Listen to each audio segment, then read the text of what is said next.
So since round one in Supercross, we've lost literally 41% of riders, and most of those due to injury. So here's the list. We've got Ken Roxon out, Cooper Webb was out for round 13, Joey Savacci out, Aaron Plessinger out, Adam Cincerella out, Dean Wilson crashed at round 13, so probably going to be out, Max Anstey out, Dylan Fernandez out, Shane McElrath out. So that's a shopping list of riders there that we've lost since round one. So we've got riders that have been pushing for a top 20 or struggling to get into the top 22 coming into round one are now pushing for a top 10 going into round 13. For those of you that are new to the channel, my name is Andrew Hammer, and I struggled with riding and racing fitness for about 14 years of racing, and I don't want you to be one of those riders. So how do we stop all the injuries? Because no one likes watching racing where all of your favourite riders are sidelined or continuously getting hurt. And also the quality of the racing. So one of the things I noticed from St. Louis on the weekend, which was probably one of the most boring rounds that we've seen so far this year because it was so tight and technical. But the other thing is that the factory guys were only really in that top six. And then if we look past the top six, a lot of those were privateer riders or on satellite teams, not actually on factory teams. Whereas if you rewind back to round one, we probably had about top 15 was full of factory guys or guys that could be right up the front. So I feel like there's three different ways that we can stop this, and hopefully this gives you three different perspectives. And I'm interested to know your thoughts as well. The first thing is from the promoter's perspective. It's like, as a promoter, as Supercross, you want your best riders riding and racing because the teams want their riders riding and racing as well. So to have a championship now where we've got 6 of the best riders there in comparison to having about 15 of the best riders there, it's very different racing, very different riding. And I'm sure the pits are very different as well with having 9 of your best riders that aren't even at the track. And I think one of the things that has contributed to this year more so than previous years is I feel like Supercross is trying to outdo themselves every year with how hard and how technical they can make the tracks. And the harder and the more technical you make the tracks, obviously, the more injuries and accidents you're going to have and the more riders you're going to lose along the way. And from a viewing perspective, like as a fan, as a viewer on TV, I don't think that making the tracks more technical makes it any more appealing to watch than being less technical. And to give you an example of this, my partner will watch the Supercross with me every now and then. She's never ridden a motorbike in her life, non-motorsport person, okay, ball sport person. And when we watch the Supercross, her two thoughts are that the racing is slow. And the second thing, she's like, oh yeah, I could probably do those jumps. It doesn't look that hard, okay? Never ridden a motorbike in her life. So from an entertainment perspective, like from a fan perspective or someone that's not into riding and racing, making the tracks a heap more technical doesn't actually add to it. If anything, maybe it detracts from the viewing experience because the racing is a lot slower. It's not as fast. And if it's more technical, you haven't got riders being as competitive. They're more on the cautious side rather than being on the more competitive side because they're going, hey, I've got all of these other rounds to do and I've got to be able to get through this race as well. So how do they fix that? I think making the tracks safer, okay? Making the tracks less technical and making them faster. So back in 2020, just before COVID, I went over to America for a trip and went to Anaheim for, I think it was one of the first few rounds anyway. And so on the night they do they have the normal Supercross track. The next day they have the Futures, which is all the junior riders. And what they do, because it's not usually televised, what they do for the Futures is they actually knock the whole track in terms of the technical side, they knock it off. So there's still all the same jumps and same sections, but everything is just smoothed out. The jumps aren't as big, the up ramps aren't as big, the triples are turned into like rollers like this so that people can jump halfway or you can case a jump and not hurt yourself.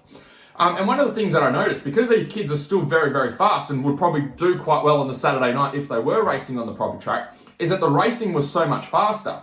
And so the racing was quite exciting because the gap between the top guys and the end guys was much closer. Whereas when you get a very, very technical track, the gap between the top guys and the guys running 20th is huge.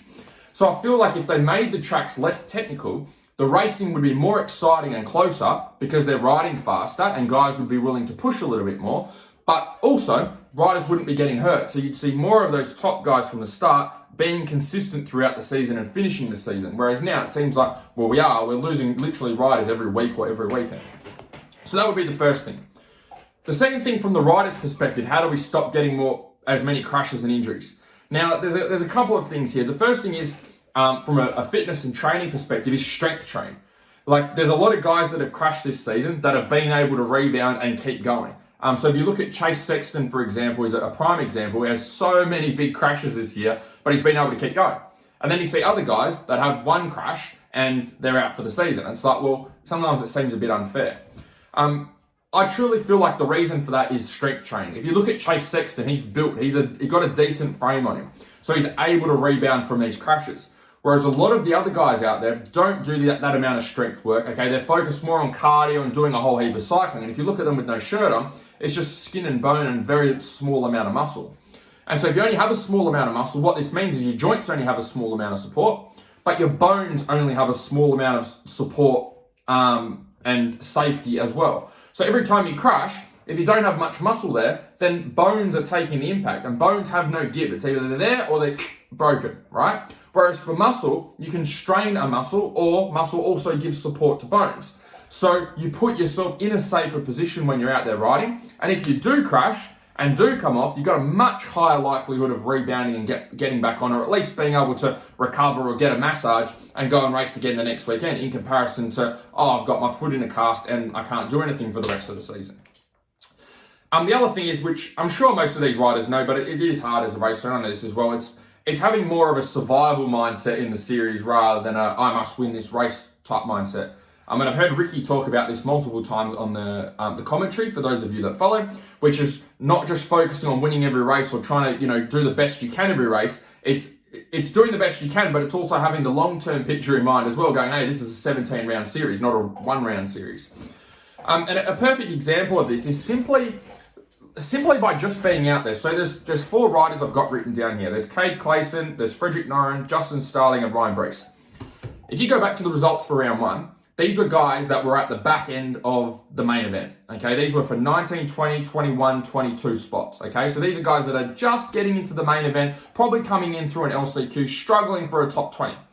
Those same 4 riders from round 13, just at St. Louis on the weekend, were pushing for a top 10, okay? I think they were 11th, 12th, 13th, and 14th. So these are guys that have gone from struggling to get in a main event to and struggling to get in the top 20 to now knocking on the door of a top 10, all right? Now, that's a big adjustment, a big change for those 4 riders from round 1 to round 13.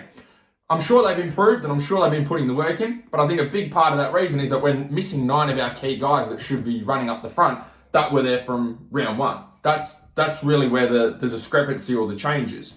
So I guess from the rider's perspective is, at the start of the season, is as much as you want to do well and be out the front, you're going to make up a shit ton of spots just by surviving. Just by rocking up every weekend, maybe being a little bit more conservative in the opening rounds, you're going to be making up spots and getting closer and closer towards the front just by being at the races. So sometimes maybe it's not worth taking that extra risk out on race day at the start of the season going, hey, this is 17 rounds. That's a lot of rounds. The next thing, the third way to stop this is we've got the Supercross World Championship coming up. Which is new. So they're starting off with 5 rounds, I think this September 2022, and then they're going to be transitioning to doing 10 rounds. So this is like a bit of a competition, because if you look at Supercross at the moment, the premier Supercross is in America. It's the American Supercross. But with this World Supercross Championship coming up, it has been hyped up, and they're talking the talk, so let's see if they walk the walk, is when that series gets set up, that's going to be in competition with the Pro Motocross, with the American Supercross. That's going to be in competition with them. So when you have no competition, business-wise, there's no reason to push. You just keep doing the same stuff, right? Whereas when you've got a competitor who's pushing the game, who's working on entertainment value, who's working on doing the teams differently, building the tracks differently, having a new championship that's going to challenge against you, then all of a sudden American Supercross has to get their act together and push and improve their series. They're no longer the one that's at the top. They've got a competitor coming in that's forcing them to be better, to be able to stay in business, to be able to do well. So maybe the World Supercross Championship, maybe some of they're going to steal riders, okay? And maybe riders will just do the World Supercross and not do the American Supercross. Only being 5 or 10 rounds, a lot of the guys that are getting injured are obviously going to get injured less if they're doing less riding and racing in comparison to 17 rounds.